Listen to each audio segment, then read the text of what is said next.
Hi, I'm Luke Gilfillan. Welcome to the Lounge with Luke Gilfillan.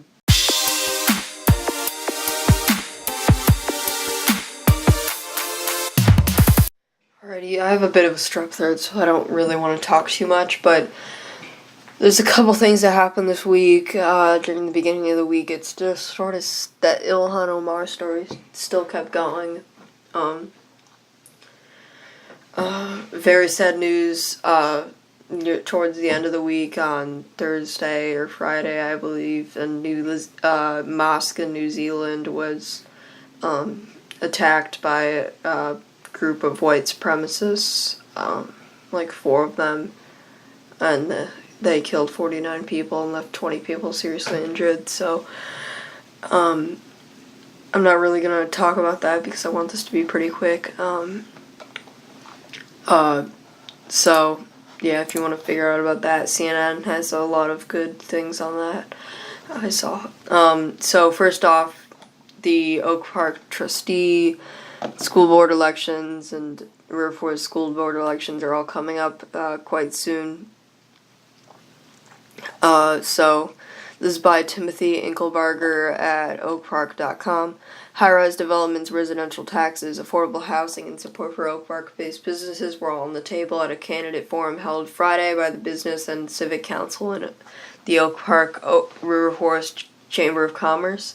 10 of the 11 candidates for Oak Park trustee met for the early morning forum to convince those in the business community that they'd be the best candidate for economic development in the village. Tim Thomas was not president of the event. He was the only one that was running that was not president of the event.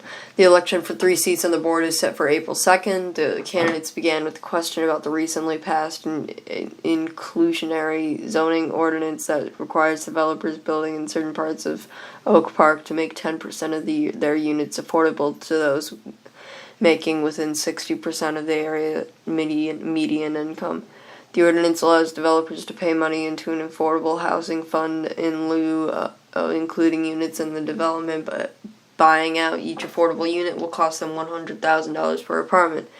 Candidate Joshua Clayman said the ordinance approved by the Oak Park Board of Trustees at its March 11th meeting is a great first step, but added that it is a work in progress. He emphasized that in-law fees should not result in segregating residents by class or race.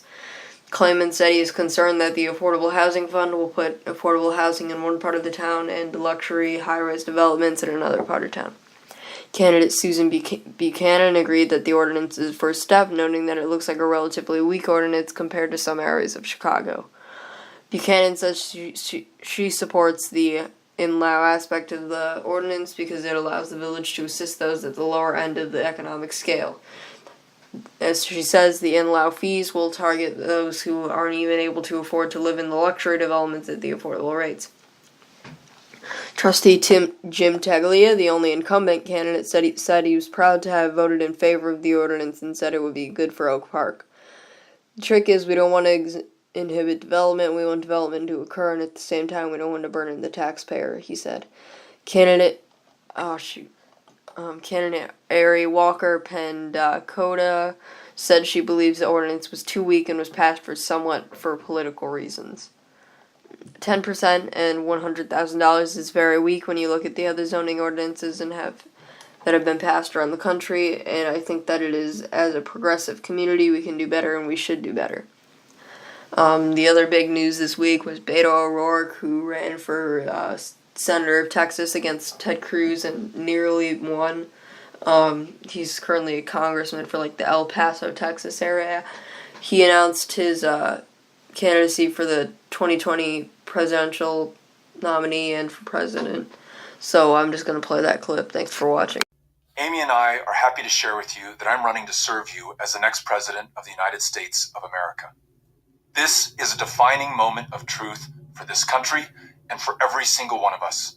The challenges that we face right now, the interconnected crises in our economy, our democracy, and our climate have never been greater, and they will either consume us or they will afford us the greatest opportunity to unleash the genius of the United States of America. In other words, this moment of peril produces perhaps the greatest moment of promise for this country and for everyone inside of it. We can begin by fixing our democracy and ensuring that our government works for everyone and not just for corporations. We can invest in the dignity of those who work and those who seek to work. We can ensure that every single American can see a doctor and be well enough to live to their full potential. And all of us, wherever you live, can acknowledge that if immigration is a problem, it's the best possible problem for this country to have. And we should ensure that there are lawful paths to work, to be with family, and to flee persecution. We can listen to and lift up rural America. We can work on real justice reform and confront the hard truths of slavery and segregation and suppression in these United States of America. We can reassert our global leadership and end these decades-long wars and be there for every woman and man who has served in them. And perhaps most importantly of all, because our very existence depends on it, we can unleash the ingenuity and creativity of millions of Americans who want to ensure that we squarely confront the challenge of climate change before it's too late. This is going to be a positive campaign that seeks to bring out the very best from every single one of us, that seeks to unite a very divided country.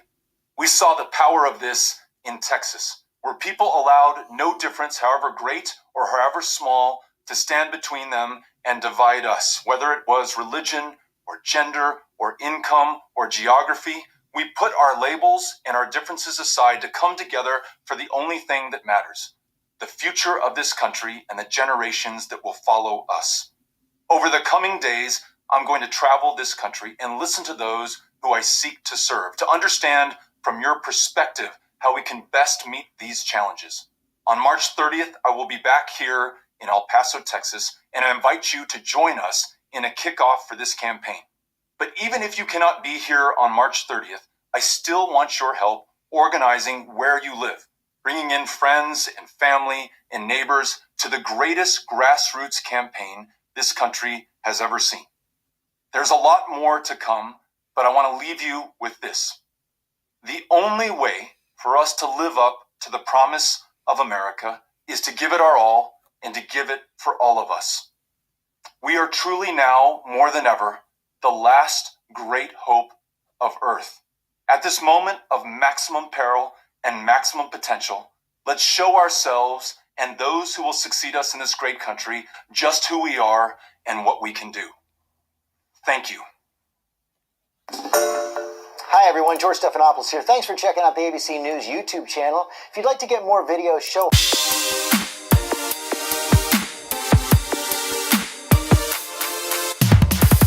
Thanks so much for listening. The Lounge with Luke Gilfillan comes out every Saturday and Sunday. Be sure to hit the subscribe button, and if you would be interested in getting notified every time a video comes out, hit the gray bell right next to the subscribe button. Credits, sources, and errors are in the description. If you find an error that I missed, please put it in the comments section. If you are interested in donating to my channel, because I bought recording equipment, which kind of costed a lot, my Patreon, which is a donation site, is in the description. If you have any feedback, put it in the comments section. Toodaloo.